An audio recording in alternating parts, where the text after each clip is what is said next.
Әлемді өзгерткен үш алма болса, соның бірі Джобстың алмасы. Бүгінде біреулер үшін сапасы келіскен құрылғы болса, енді біріне беделдің өлшеміне айналған Apple компаниясының өнімдері нарықта алдыңғы орындардан түскен емес. Ассалаумағалейкум достар, сіздермен бірге ағайын арнасы. Бүгін біз Apple компаниясы туралы айтатын боламыз.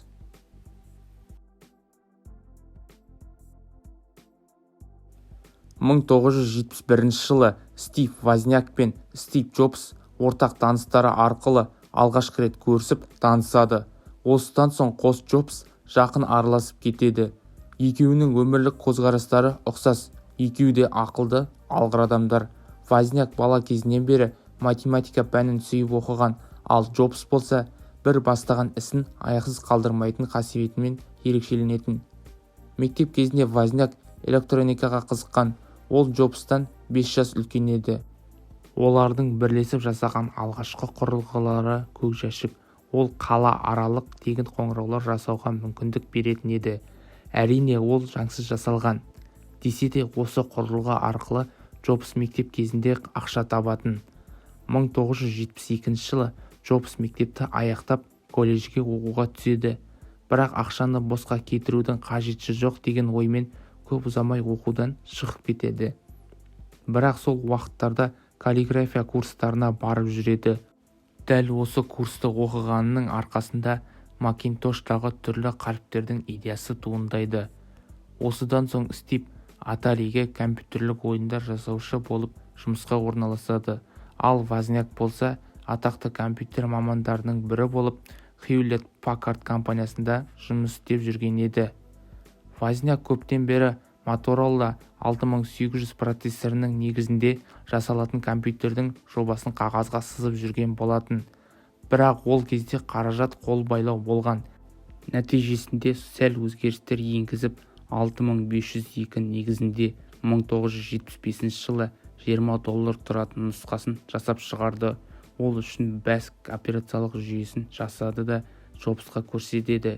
Екеуі бұл істің келешегі зор екенін түсініп, 1976 жылдың 1 сәуірі күні компанияны тіркейді. 1970 жылдардың басында Atari'де жұмыс істеп жүрген Джобс осы фирманың аға маманы Рон Уэймен танысады.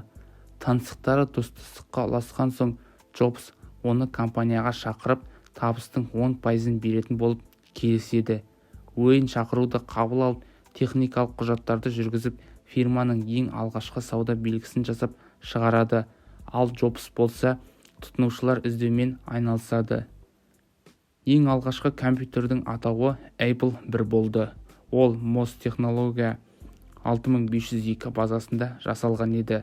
Атап өткеніміздей, Возняк оны жеке қолданысы үшін жасаса да, Джобс осы істі дамыту арқылы ұсыныс айтады.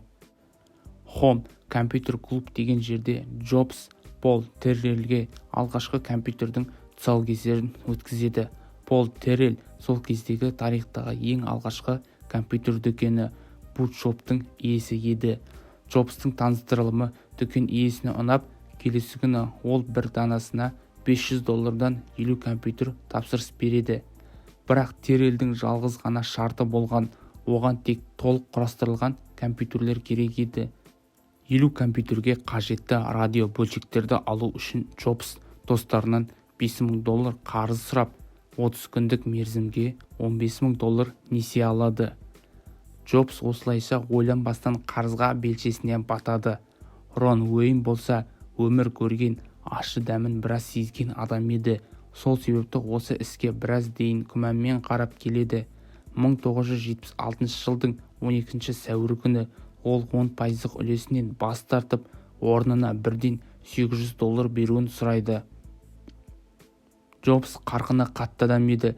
Мен өмірде сәтсіздіктерге көп ұшырағанмын. Әрі қарай тағы да солай өмір сүргім келмеді деді Рон Уэйн бір сұхбатында. 29 күн ішінде барлығы бас көтерместен жұмыс істейді. Террелл уәдесінде тұрып, ақшасын төлейді. Алғашқы табыс Джобсты бойына сенімділік ұялатып, жігерлендіре түседі. Бірақ ендігі жоспарларды орындау үшін әлдеқайда көп қаражат керек. Екі дос инвестор іздей бастайды. Джобс өзінің басшысы нолан бушнелге, возняк та басшыларына айтып көреді. Бірақ екі жақта қолдау білдірмейді. нолан бушнел Джобсқа Дон Валентино атты кәсіпкерге жолығуға кеңес береді. Ол болса өз кезегінде Армас Клип Маркуламен таныстырады. Ол бизнесті өте жақсы меңгерген кісі болатын. Маркула Джобсқа бизнес жоспар құруға көмектесіп, жаңадан ашылып жатқан компанияға $92 мың инвестицияны өз қалтасынан салады және де Bank of Americaға $250 мың несие желісімен қамтамасыз етеді. 1977 жылдың 3 қаңтары күні Apple компьютер ресми түрде тіркеуден өтеді. Егер Рон Уэйн компаниядан кетпегенде 1991 жылы оның 10% үлесі $875 миллион құраушы еді. Ең ауыр кезеңдердің бағамымен айтқан күннің өзінде $120 миллион болатын еді. Нәтижесінде $666 тұратын 200 компьютер сатылады. Бағаның мұндай болуына Возняктың қайталанатын сандарды жақсы көру себеп болған деседі. 1980 жылдары компания үшін күрделі кезеңдердің бірі болған еді. Ол кезде Apple 3 жобасының жұмыстары жасалып жатқан еді. Бірақ жағымды жаңалықтар да болды. Осы жылы компания тарихтағы акциялардың ең ірі көлемін орналастырды.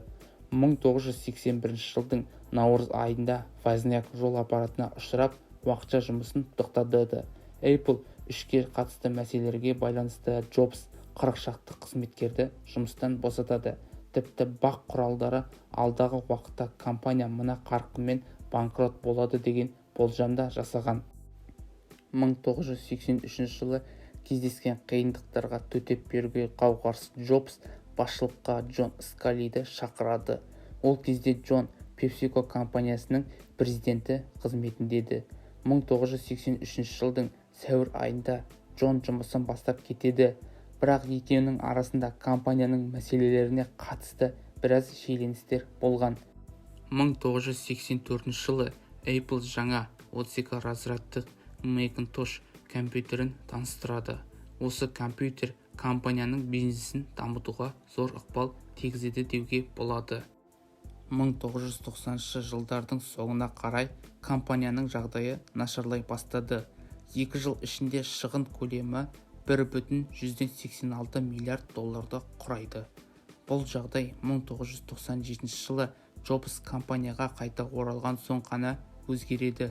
Apple бірте-бірте өзі үшін тың нәрселер жасап, нарықтағы ықпалы арта бастайды. 2001 жылы компания iPod аудиоплеерін жарыққа шығарады. Бұл құрылғыда кеңінен танымал болады. 2003 жылы iTunes Store ашылды. Бұл сандық аудио, видео және ойындар жүктеуге мүмкіндік беретін онлайн дүкен. 2007 жылы алғашқы сенсорлы iPhone смартфондары жарыққа шығады. 2010 жыл нарықта iPad компьютерлерінің келуімен есте қалды. iPod, iPhone және iPad құрылғылары қолданушылардың саны артып, компанияның қаржылық жағдайы едәуір жақсарады. Тіпті рекордтық пайда алғаш рет осы кезеңде тіркелген. 2011 жылдың тамыз айында Apple нарықтық капитализация бойынша әлемдегі ең қымбат компания аталады. 2012 жылы Microsoft орнатқан рекордты жаңартып, компания акциялары $705,7 жетеді. Капитализация мөлшері $662,9 миллиард құраған. 2014 жылдың 13 қарашасы күні Apple тағы рекорд орнатты. Капитализациясы $663,43 миллиард жетті. 2014 жылы корпорация өзінің жеке тағатын құрылғысы Apple Watch'ты таныстырды. Одан бөлек компания жыл сайын iPhone құрылғыларын жаңартып қана қоймай, оның ел ішінде кең қолданыс табуына жол ашып келеді. Достар, бүгінгі видео ұнады ма? Ұнаса лайк басып, каналға жазыламыз.